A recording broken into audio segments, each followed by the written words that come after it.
Ok, bonsoir à tous. Bon. D'abord, on va régler le son pour que tout le monde entende avec l'aide de Dieu et préciser que voilà, tout ce que l'on va dire et les forces que l'on retire de la nourriture, ce soit les Nishma de Yehuda ben Pinchas. Voilà, on est réunis parachat Bo, une paracha importante puisque c'est la paracha de la Géoula. Et Bo, ça veut dire viens. Donc a priori, justement le contraire de partir. Et on est réunis pour la Shana. Il y a les 11 mois et puis finalement on se retrouve avec l'année entière qui s'est écoulée. En hébreu, Shana, c'est l'étymologie de Shinui. Shinui, ça veut dire un changement. Donc à partir de là, on ne peut pas dire qu'il n'y a pas eu de changement. Vous savez, ce qui a précédé, c'est qu'il y a eu des mois. Le premier mois, le deuxième mois. Et puis le mois, c'est la shon de Chidouche. L'étymologie de Chidouche qui veut dire la nouveauté. On va dire alors, mais ça se ressemble étrangement. Shana qui veut dire un changement et Chidouche qui veut dire une nouveauté. Finalement, il n'y a pas une si grande différence entre ces deux mots. Si bien que quand à Rosh Hashanah, on dit que on est jugé pour toute l'année, alors le Rosh Chodesh, on souligne qu'on est jugé de nouveau pour le mois tout entier.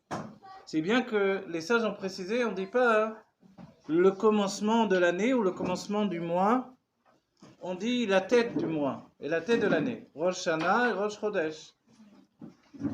Et comme en hébreu rien n'est au hasard, forcément ça veut dire quelque chose. Et l'enseignement, c'est que de la même manière que l'âme divine se trouve dans le cerveau et elle dirige tout le corps, de cette manière-là, depuis la tête de l'année ou la tête du mois, on a la possibilité de diriger toute l'année ou tout le mois. Effectivement, Dieu conditionne notre destin pour toute l'année à venir. Et en même temps, chaque mois, on a la possibilité de faire un chidouche, une nouveauté. Donc l'année, c'est déjà une nouveauté par rapport à l'année précédente. En tout cas, ça doit être comme ça, et ça dépend de nous.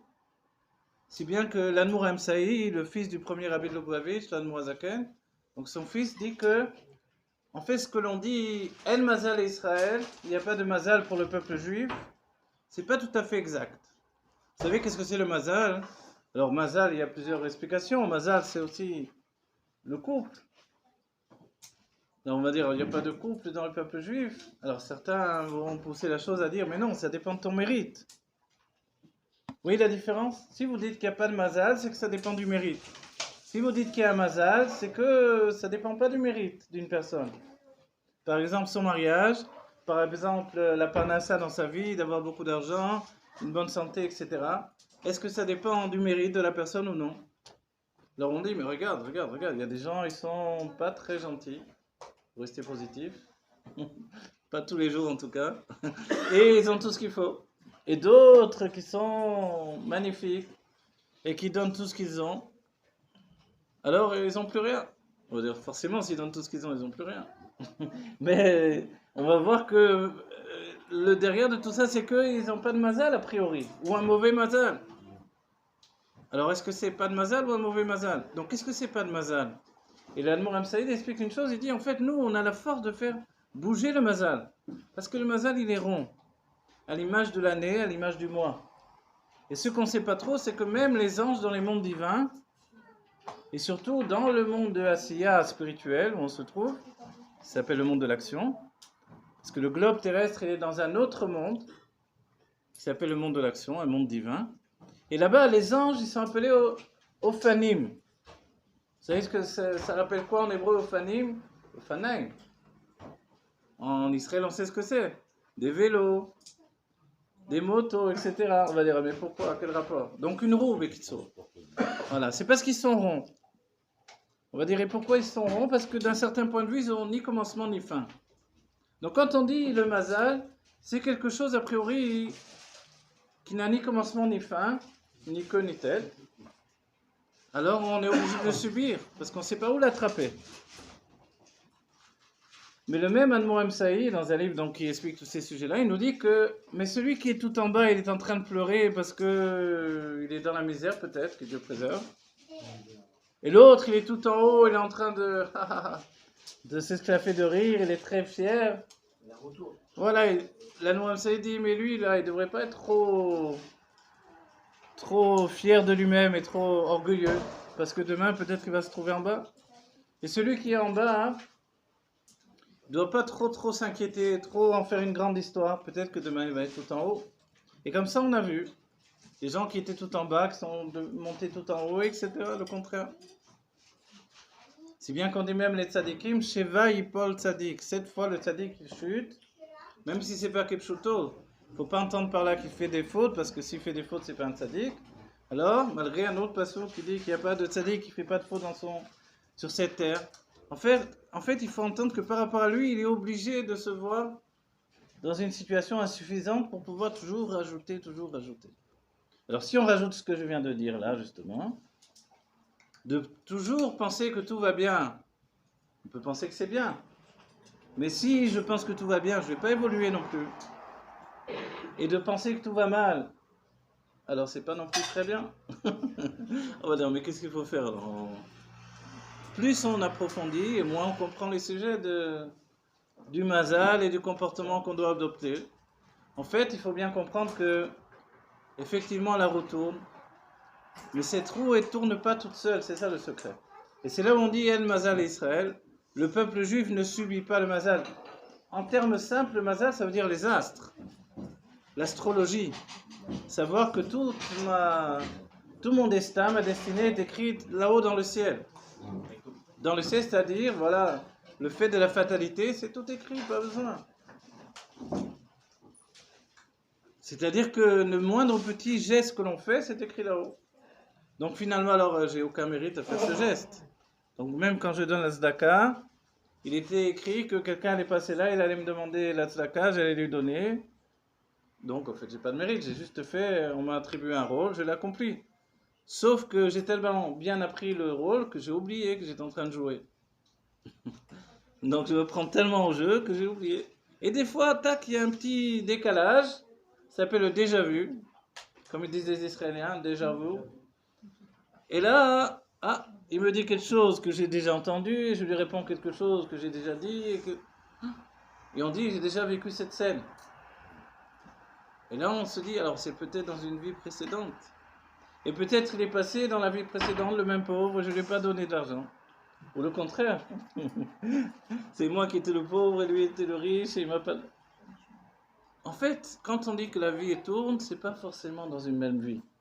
Mais le but de tout, et c'est là la chassidoute commence, avec le Baal Shem Tov, dans une idée nouvelle, c'est que En Mazal Israël, ça veut dire également Ein. Vous voyez le mot En en hébreu qui veut dire il n'y a pas. Ça s'écrit Ein. Ein, c'est le néant. Et le néant, on dit que c'est le Keter, c'est-à-dire l'inconscient qui est au-dessus de toute compréhension. C'est Dieu qui dirige les choses. Mais quand on dit, mais Ein Yavo Ezri, d'où me viendra mon aide, c'est la même utilisation du Ein. Donc en fait, dès le moment où moi je dis, mais en fait, je comprends rien. C'est quoi, je comprends rien? Fais ce que tu veux, et moi je ferai de mon mieux aussi. Et là, le rabbi dit, attention. Tu ne peux pas dire je vais faire moitié et Dieu va faire une autre moitié, parce que là, ça ne va pas du tout marcher. Toi, tu dois faire comme si tu fais tout seul.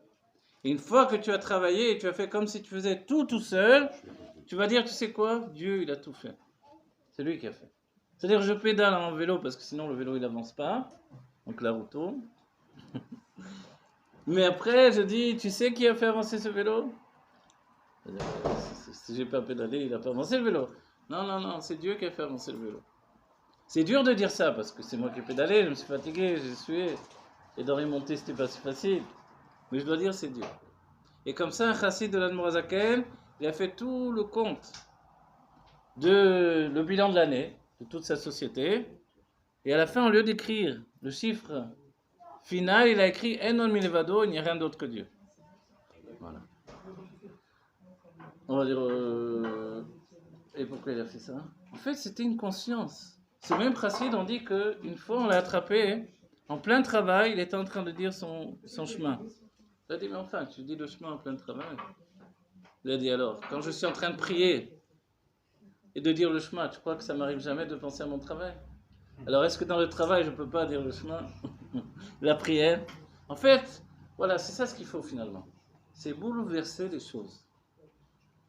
Et le grand secret, c'est qu'un juif, malgré qu'il a l'air d'un homme, d'un être tout à fait normal, en fait, il est attaché avec un cordon ombilical avec les mondes divins. Et c'est ce qui est dit, Yaakov, Revel Nachalato. Yaakov, le lien de mon choix. C'est-à-dire que là, au-dessus de la tête, il y a quelque chose qui s'appelle le Tselem. Et le Tselem, je vais vous expliquer, il est tout attaché tout en haut, jusqu'à la source de l'âme là-haut. Et quand on bouge, en fait, on fait bouger tous les mondes divins avec nous. Vous imaginez? C'est pas que les mondes divins, c'est-à-dire tous les anges et toutes les armées célestes bougent avec nous, à chaque geste qu'on fait. Vous vous rendez compte, ça fait des remous terribles. À partir d'un Yehudi qui va faire une mitzvah, qui va faire un geste.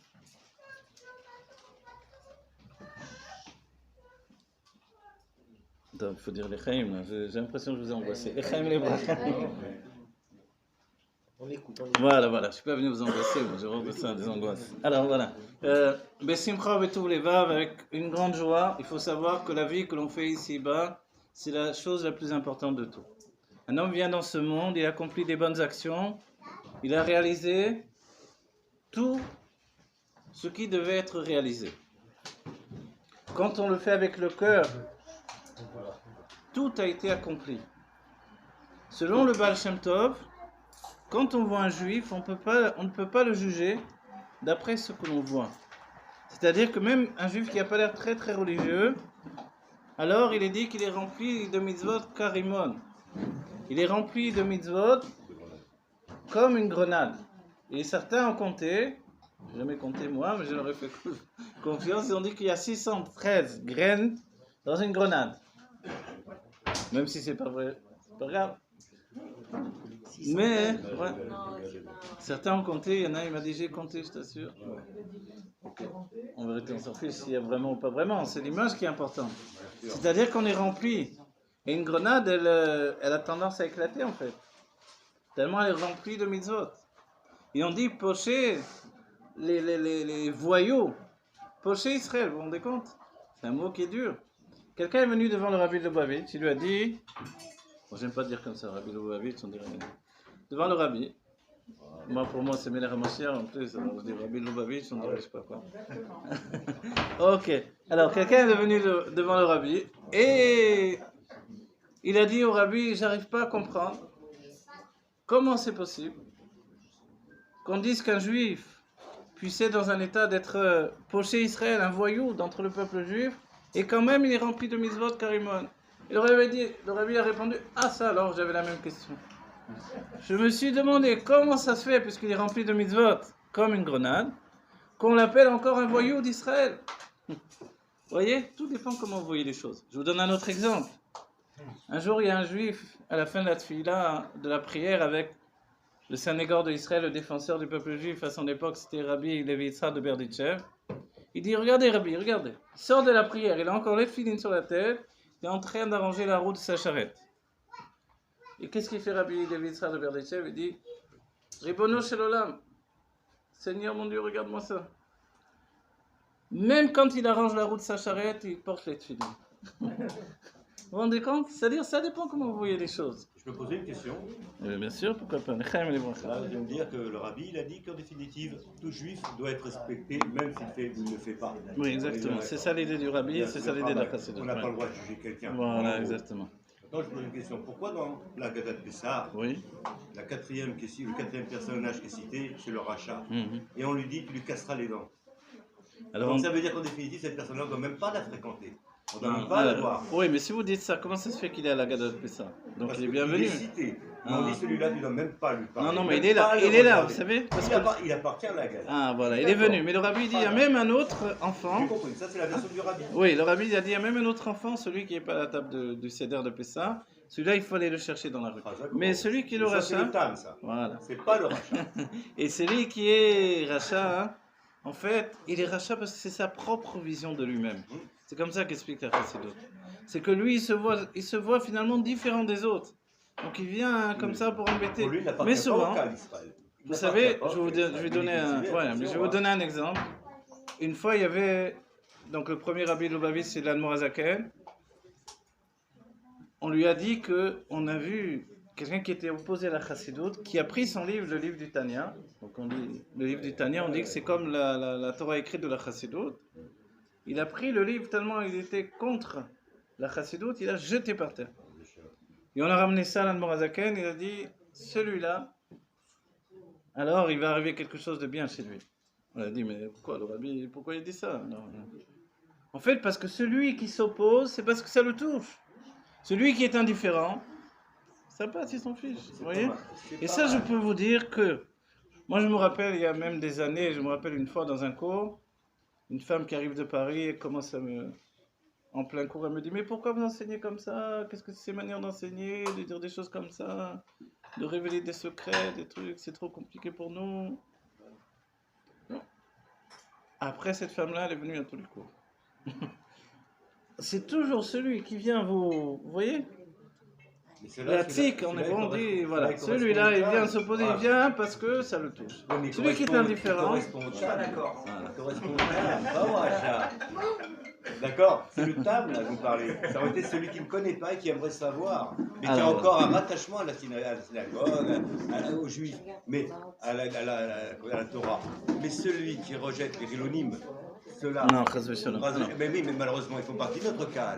Alors voilà, mais voilà, ce qui est important, voilà, ce qui est important, c'est de signaler aussi que le terme chilonim, vous savez où on le trouve dans la Torah, on parle des Kohanim qui avaient un défaut corporel, c'est écrit dans le Rashi, et qui ne pouvaient pas, donc on parle des Kohanim.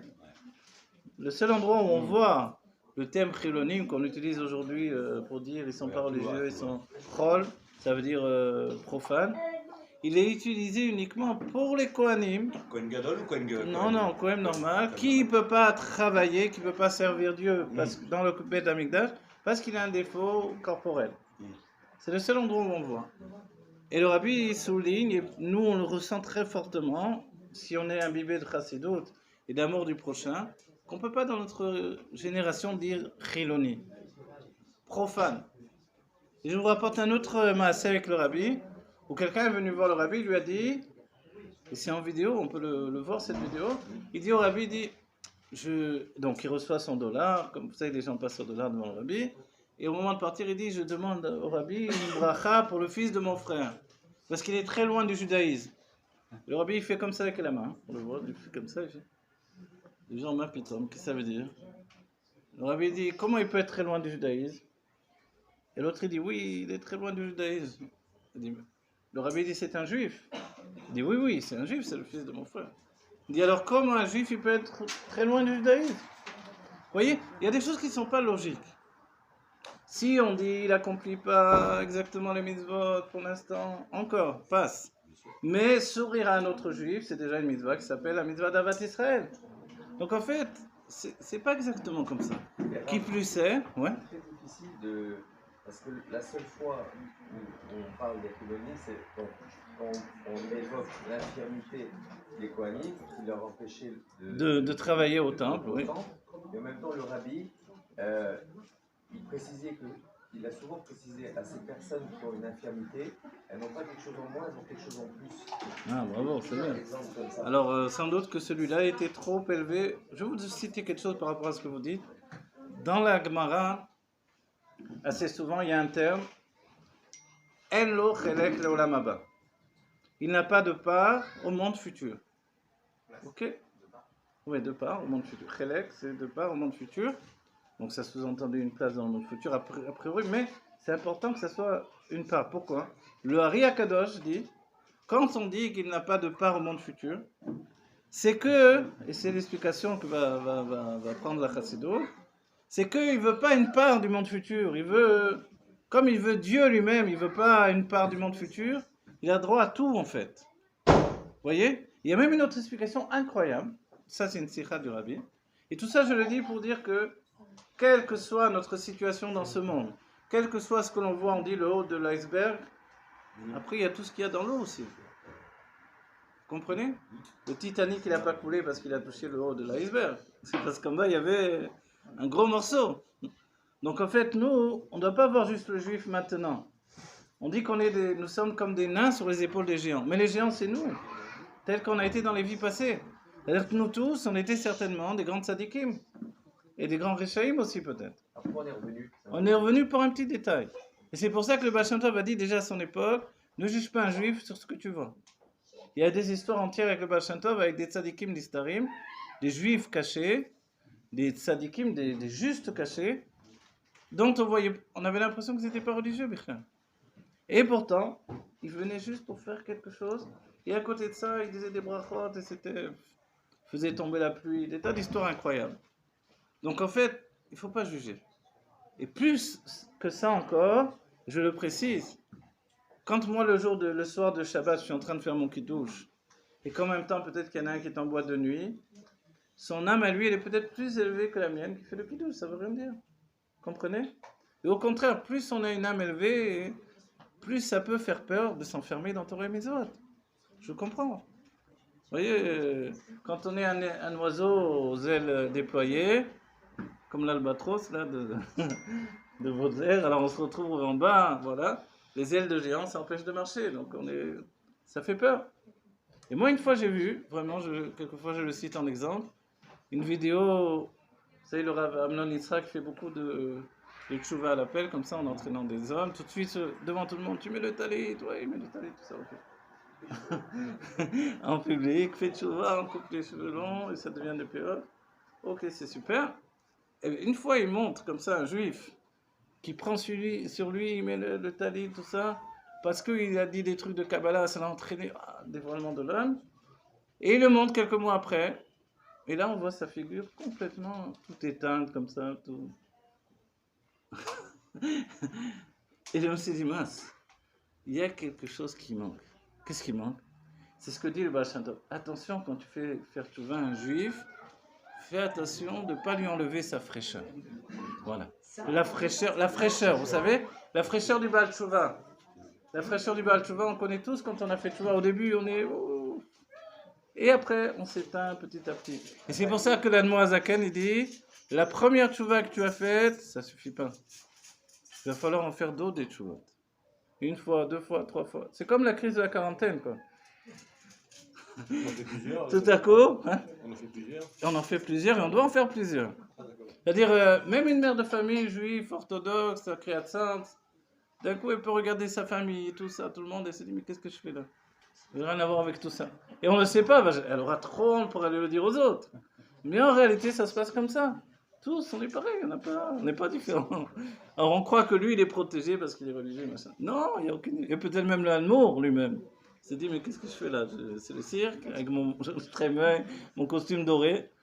Alors si je ne fais pas de tchouva, c'est-à-dire si je me veille pas, je ne me transforme pas, si je ne fais pas un effort, si je ne suis pas capable de considérer que ça commence maintenant, alors il n'y a rien.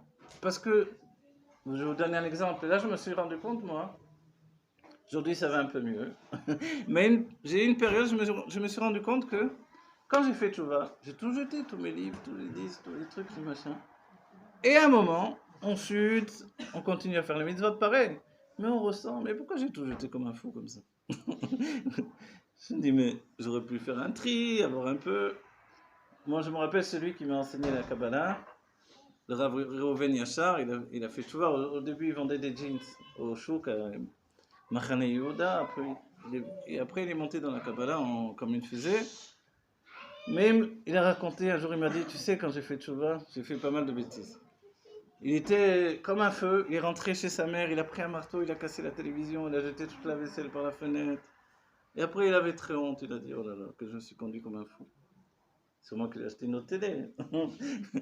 Mais pour vous dire, au début, on est là, et après on se rend compte, même c'est plus nuancé que ça. C'est pas...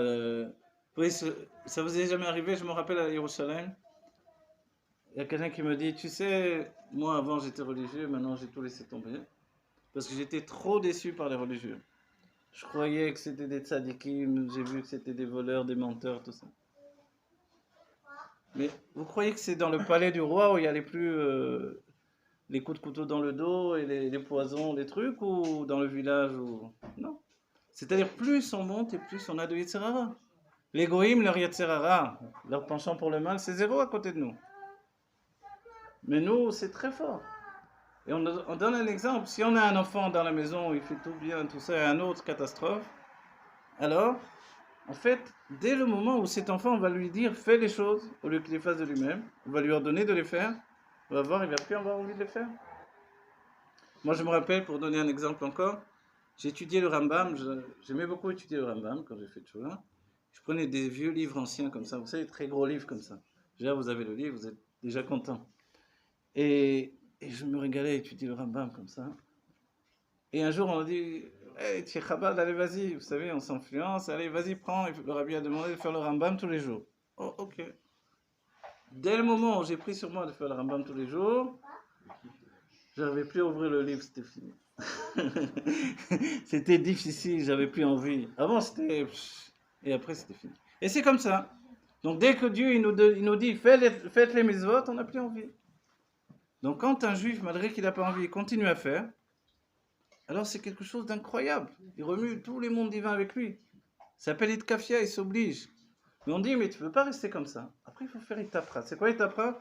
C'est que tu dois de toi-même y arriver et tu dois en avoir envie. Et c'est pour ça, la Géoula d'aujourd'hui, c'est pas de quitter le mal.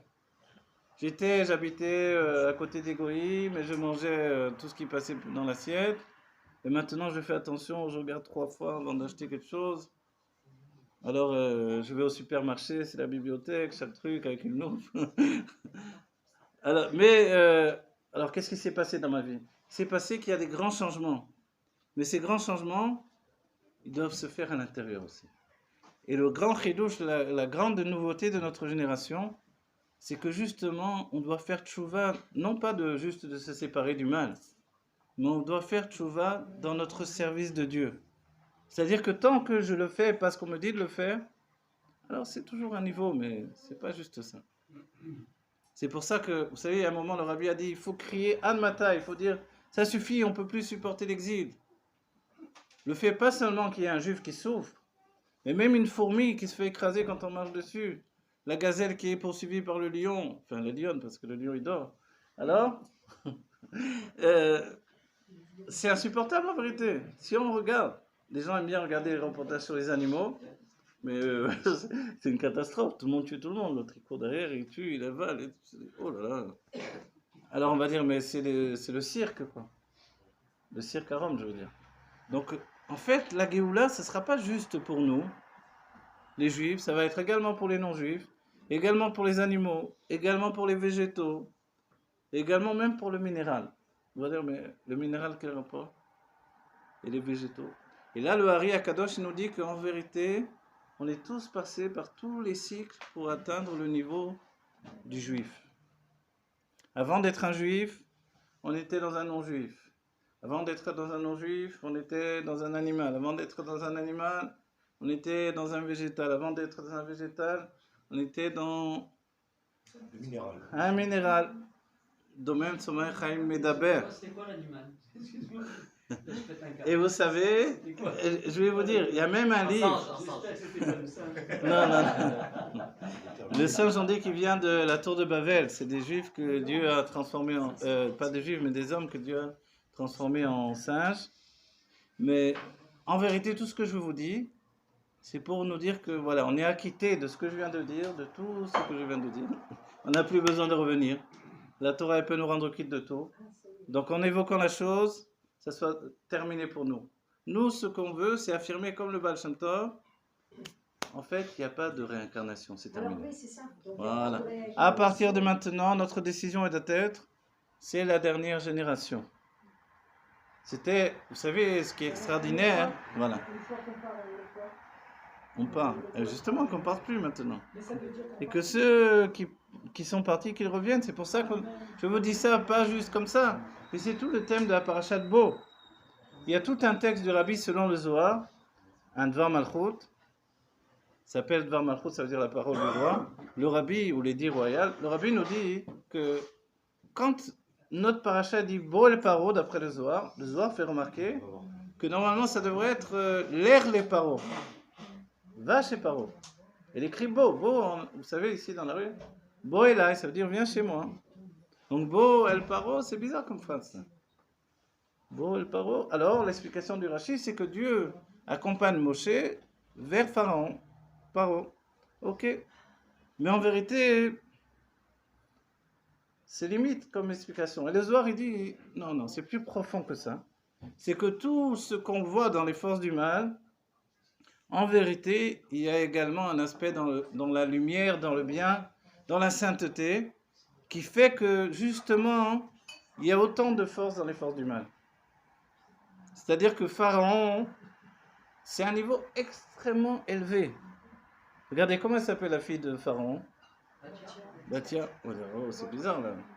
C'est délicat, la Torah cherche des ennuis quand même. Bathia, la fille de Yudke, de Dieu quoi. Mais son père, c'était pas Dieu, c'était Paro. Alors on va dire, comment c'est possible que la Torah l'a joué à la limite là? Ok, mais en fait, c'est parce que dans Pharaon, il y avait un dévoilement divin qui dépasse tous les niveaux, de tous les avos, de Moshe Rabbeinu, de tous. Voilà, comment c'est possible? Les lettres Paro, donc en hébreu, en français c'est Pharaon, mais le terme originel c'est ça. Paro, ça vient des lettres de Afar, la poussière. On va dire la poussière, qu'est-ce que ça veut dire? Vous vous rappelez que les sorciers d'Égypte, quand il y a eu la Maca des Kinim, des poux, alors Pharaon les appelait, faites-vous aussi des poux pour démontrer que c'est de la sorcellerie. Ils ont dit non, on n'y arrive plus à faire des poux. Pourquoi? Parce que jusqu'à présent, ils envoyaient des démons qui prenaient un objet, prenaient par exemple leur bâton et mettaient des serpents très rapidement, et l'œil n'avait pas le temps de voir, et on voyait tout à coup un serpent à la place du bâton. Vous savez, vous vous rappelez de ça, hein? Le chidouche, c'est que le bâton de Moshe qui s'est transformé en serpent, voilà, c'est pas le serpent de Moshe qui a mangé les serpents de... Mais c'est le bâton. Et ça, c'est tout l'enseignement. On dit qu'un homme, il peut être comme un bâton ou comme un serpent. Ça dépend de lui.